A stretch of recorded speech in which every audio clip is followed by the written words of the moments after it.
bacon and lettuce and homegrown tomatoes.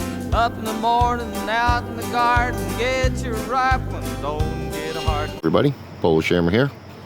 Another quick update on the Victory Garden. Getting close to the end of summer here. Things are starting to wrap up for everybody's seasons. And I don't know if you noticed, but there's a big difference in the foliage here. Last update I told you I was going to cut all these little dead dying leaves off, which I did, and then a whole bunch more died, and a bunch of the tomatoes started ripening up. So today I went through and cut a bunch more off. I'll post a little link here to show you what it looked like a few minutes ago. Plant them in the spring, eat them in the summer. All winter without them's a culinary bummer. I forgot all about the sweating and the digging every time I go out and pick me a biggin'. Homegrown tomatoes, homegrown tomatoes. What would life be without homegrown tomatoes? Only two things that money can't buy, and that's true love and homegrown tomatoes. It looks a lot better now. And there's a lot of tomatoes. I will say, we had some trouble with these falling over.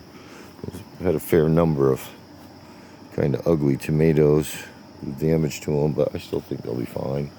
And we got an awful lot of them, so more than we can eat. We got some cherry tomatoes, some Romas, some beefsteaks. And yeah, so we got this all cleaned up. I noticed that all the leaves and stems that carried those leaves that seemed to be dying off, none of them had any tomatoes on them, so those must have been suckers. I got most of them off. I did leave quite a few leaves that don't have branches that don't have tomatoes, just because I figured they're not dead yet and they need some leaves to continue to make food for the tomatoes to grow. And in fact, on the other side, they actually still look like we're getting new growth on the ends, so who knows. And that one really grew a lot of tomatoes, even though the first batch had the blossom end rot. The second batch did all right. And we have a lot of cherry tomatoes. Yeah, so it's been fun. We're gonna have a bunch of free food. I'm gonna come out here with a bowl and a pair of scissors here in a minute. Take down all these ones that are starting to ripen up and get them sitting in a window. Little trick for you: if you have green tomatoes that aren't quite done, sometimes you can just stick them in the window and they'll ripen up, but sometimes they're a little more stubborn because they were further away. And you can stick them in a paper bag, close it up, in a few days go back and check on them, and you'll find out that you probably have a red tomato in there.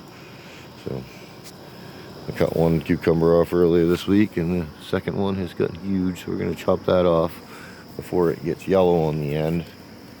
What I mean by that is this end right here, where it gets white and green. Once this starts to turn yellow, apparently it tells the plant that it's all done and starts to die off. So you have a fair amount of, I'm guessing that's powdery mildew on these leaves. So that's a little scary for me, but we're not going to bring that inside. But yeah, doing pretty good here. I had to uncover my peppers. Some of the inherited a couple of pepper plants, and those seem to actually be growing peppers on them, so that's cool. But the one that I started here, while it did make a bunch of flowers and has a few starts, doesn't really have any peppers on it, so I don't know what we're going to get off of that one.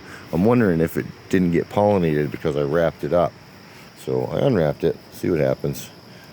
We didn't really have a lot of bees here this year, which I think we did pretty well considering, but I think we might have done better if we had more bees pollinating those tomatoes and those peppers. And these peppers, on the other hand, I have just been harvesting this like crazy, and it just keeps growing more peppers. And even this little one I got is shooting the peppers. So these shishitos are very easy to grow,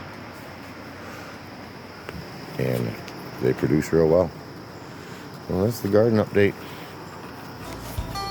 She's doing great, super happy. We're all doing good. Enjoying the end of summer. Polo Shammer out. You can go out to eat, and that's for sure, but there's nothing that homegrown tomatoes can do. Put them in a salad and put them in a stew. You can make your own very own tomato juice. You can eat them with eggs and eat them with gravy. You can eat them with beans, pinto or navy.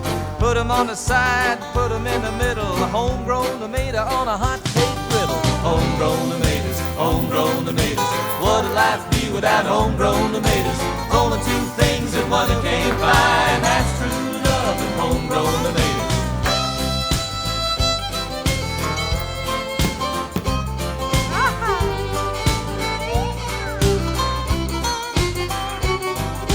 If I was to change this life I lead, you could call me Johnny Tomato Seed, 'cause I know what this country needs is homegrown tomato in every yard you see.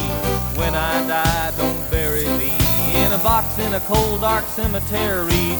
Out in the garden would be much better, 'cause I could be a pushing up a homegrown tomatoes. Homegrown tomatoes, homegrown tomatoes. What'd life be without homegrown tomatoes? There's only two things that money can't buy, and that's true love and homegrown tomatoes. Homegrown tomatoes. What'd life be without